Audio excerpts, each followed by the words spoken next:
What's up, y'all? You checking out the Frequent Flyer, and this is my quick review of the Kingkong Swift 135. Basically, just my view on it and my experience I've had with it and all.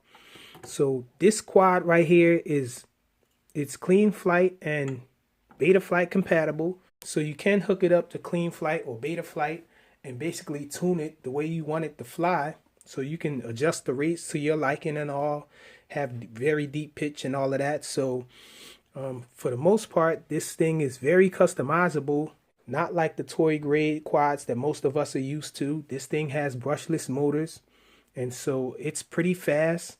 The ESCs are 6 amp ESCs. I mistakenly thought that they were like 20 amp ESCs or whatnot because of the UB Awesome.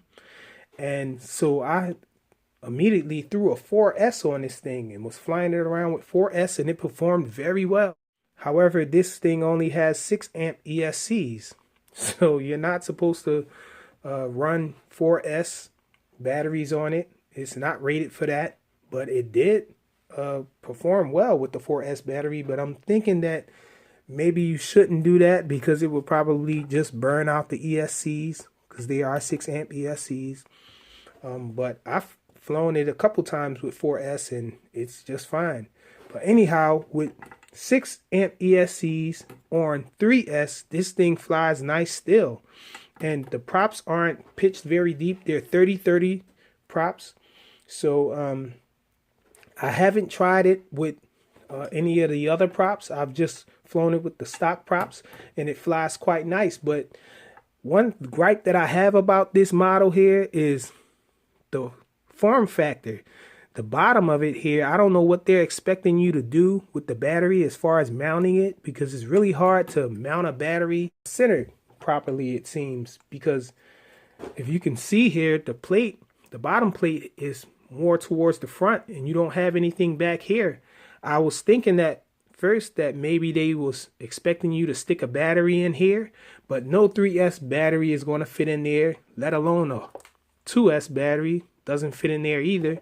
Now I've seen the Swift 165, I think it is, and the standoffs here are longer, so you can get a 3S battery in there, or maybe even a 4S. I'm not sure though, but the standoffs are longer than these. They made the standoffs shorter for this one, so you can't really get a 3S battery in there or a 2S battery. So you have to mount it on this thing here, and there's really not enough bottom plate there to really center it properly. So one gripe that I have there, it's a hard time centering the battery on the bottom there. And they don't give you a battery strap either, so you have to have your own battery strap to strap your battery down to this thing. And if you don't center the battery properly, this thing acts weird when you're flying it, because the center mass is off. So when you flip it and all, it kind of wobbles, and I don't think you can fix that in clean flight or beta flight. So your best bet is to really slide your battery back as far as you can, and it's just going to be rocking when you lay it down. When you first take off, it's not going to be straight. It's going to be tilted upwards or whatnot. So just one thing that I really didn't like about it. Other than that, this thing flies really nice. It's got enough power to do what you need it to do. And I have some flights out there so you guys can check it out, see how I flew it line of sight. And since I didn't do any videos yet with the FPV, I am going to leave you guys with some FPV footage of this thing. I was flying it around FPV a little. Now, I have something to say about that. This camera here up front, it is an 800 TLV camera there, so that's pretty nice. But the camera is facing upwards and you can't tilt it down. You can't control the tilt on it, so that's another thing I don't like about it. And I was thinking about adding longer standoffs on the bottom plate there so I can fit a battery in there centered properly. And you run into a problem with this camera mount here, because the camera mount won't reach it anymore. And then once the camera mount doesn't reach, you're stuck with trying to figure out what are you going to do with this camera? How are you going to mount it or whatnot? So couldn't do that. Just had to leave it the way it is. And I don't like the area that I fly in is a lot of obstacles and all. I really don't try to fly too fast when I'm flying FPV, especially with brushless. And I would like for the camera angle to be more level than this, because I have to land it. I have to be really precise with the landings when I'm landing in my area, and this makes it a little hard because it's tilted up and it's a CMOS camera, so it has a problem with the lighting, adjusting to the quick changes in light. So often I can't see the ground because it's really dark when you come out of the tilt of fast forward flight.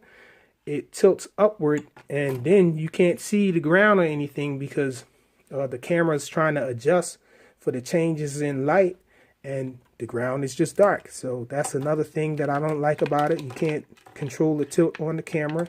Now you do have to, it is a bind and fly sort of. You have to add your own receiver there, but they do give you the cords that you need to do it and all the plugs and everything to go into the ports. And for the most part, you have to go, well, you don't have to go PPM, but that's the way they really want you to go, I think, is PPM. And so, yeah, that's just about it that I had. Oh, a couple mods I did do to this thing. I did add an XT60 connector on here because it did come with an XT30 connector on it. So you have, that's another thing, you have to get batteries with an XT30 connection on it, unless you want to do a mod or something like I ended up doing. And oh, the antenna here is just a linear antenna there on the back. It just sticks out the back, and that's not bad, I guess, because you're not going to be flying it long range or anything like that. If so, you can easily just unscrew this one and put a clover leaf on there.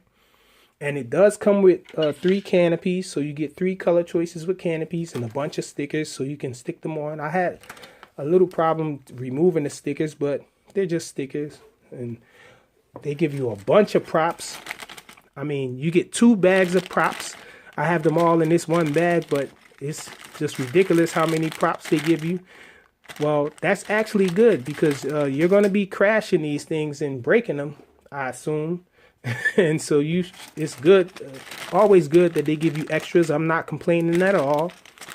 They do give you a bunch of props with it, and they give you a bunch of rubber bands because the bottom of the canopy, well, the back of the canopy here, they have rubber bands on the back here for you to just strap a rubber band over the top of the back of it there to keep the canopy on, because it slides forward if you don't keep a rubber band there.